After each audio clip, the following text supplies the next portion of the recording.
such a big pleasure that we knew him, and he became a part of our life, especially in our Bible study and in this church. Thank you very much, Pastor Warren and your family. God bless you all. So, Woodside, nagkaroon din tayo ng Bible study kaya na Sister Marie.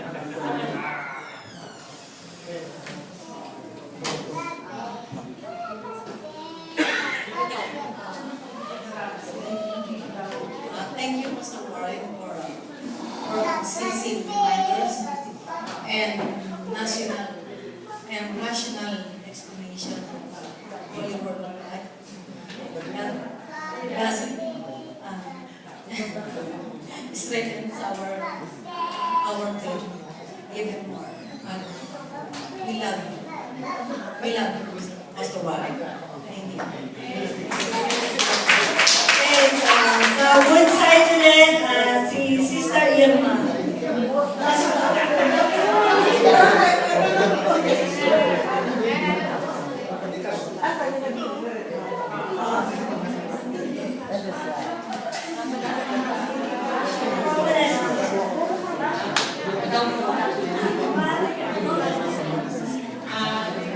Dito po ako sa church may connective Christian. Thank you very much sa Pastor Warren na pinagawa ko sa record ko. Yung pumalayak, pero gusto ko sabihin sa inyo, si Pastor parang ATM machine available 24/7. Pastor, love you. So, Bible study nila, Brother Glenn. May yan sa inyo. Wala naman ako sasabihin, kundi magpasalamat ako sa ating manan ko, Pastor. Kahit sa hirap, nag-isip, nag-puso, sa kanila lahat eh. Kaya wala akong masabi, ano mga sa paggawa dito sa church. Siya namin lahat ng yung napunta ng mga ministry, lalo na sa atin, hindi sila gumagawa ng kahit na anong bagay sa church, kundi siya lang ang pastor na nakakahawak ng material, wala akong masabi sa kanya. Kaya papasalamat ako sa ating nating pastor. Amen. Hands-on pastor. Sa Bronx naman, si Brother Rowan. Tatagpin mo na natin.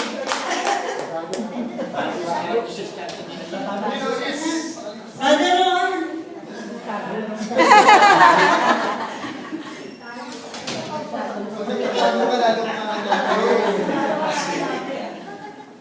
How was your life blessed as a regard to the preaching of Pastor Warren? We'd like to thank you, Pastor, for going to our house every Thursday, especially Bible study. Alam ko, may isa sa pinakamalayong branch Bible study. So, we're happy kasi na talaga every Thursday, minsan nag-change. Talaga, sabi nga ni Pastor, 52 weeks a year for the Bible study. More blessings kay Pastor sa araw niya. Pastor, additional. Thank you so much for the Lord for giving us our pastor. Kasi when I was here, I don't have a family. So this church became my family. And with Pastor Warren, he helped me to grow more in my faith.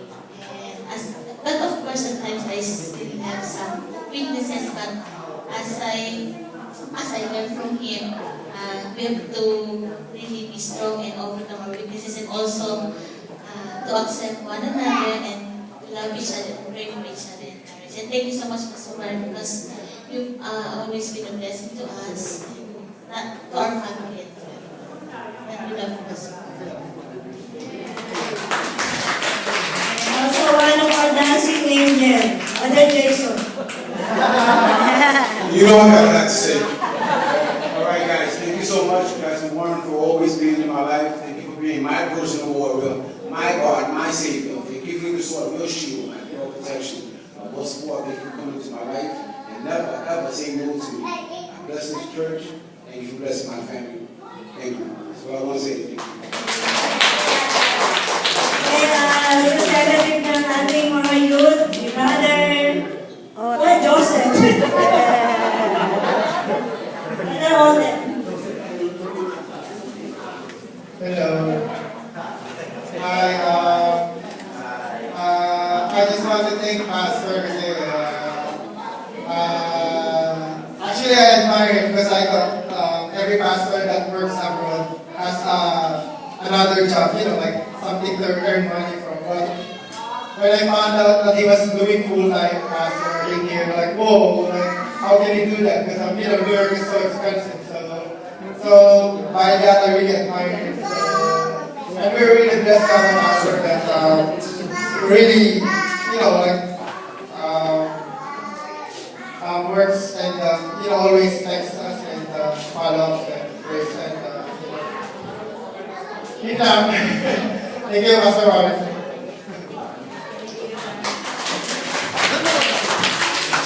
And now, Sister Lalaine. Yung po. Parang teacher. Maybe I have done this often. Just want to say thank you for all you've done for me and for my family, for your understanding, for all you always understand us, whether our situation is, and for your sacrifices. Since before the rain or shine or snow, naglalakad ka sa kalaliman ng snow, na tayo ng New Jersey. So wala pa akong sasakyan noon, kaya nagka-train lang tayo, nilalakad natin yung mga taas ng snow, magbabible study tayo doon. So yung mga di nakakalam talagang yung sakripisyo niya binibigay sa church, talagang baka hindi makakaya ibigay ng iba. Pero nagpapasalamat kami sa inyo dahil your faithfulness also, alam namin na maraming mga temptation, but you're being faithful as a servant of God. So, nananatili kayong service sa ating Panginoon. At ganun din basta maraming salamat. Yun na yung for having everything, kung yung mga ginagawa mo dito. So, alam na lahat, nakikita namin kung hindi man kami madalas nagsasabi sa inyo ng thank you. At kung isipin mo lang na baka ngayong araw lang neto, pero sa puso namin, sa isip namin na talagang nato ng pasasalamat namin sa isip. Kaya maraming salamat, Pastor Warren. God bless you at ang iyong pamilya. Sister Bella.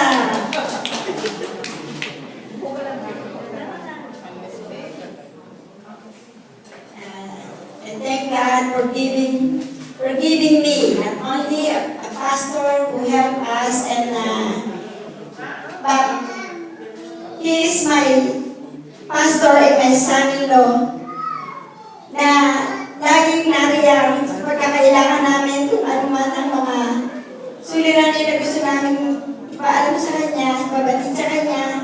Meron sa aming nagpapayo ng naliliwanagan ng aming kaisipan. Lalo na ako, nung nagkaroon ako ng depression itong nakaraan, masyado akong nalulungkot, pero dahil binigyan nga niya ako ng pastor at malugang na nakapagtuturo sa amin kung paano namin at pinaliliwanag na hindi iyon palusa ng Panginoon, kundi iyon ay dahil gustong ipakita ni Lord na kung paano niya kami kinakalinga sa panahon ng mga pagtitiis namin na pinagpapala na kami, tiningatan niya kami. Kung puso ako nagpapasalamat, Lord. Thank you, Lord, for giving us a pastor and my son-in-law. And thank you so much. We love you. Sister Dene. Ako rin. Parang lahat na yan. Parang lahat gusto magpasalamat eh. First of all, thank you, Lord. Dapat mo pa sa akin to, araw ko na kita.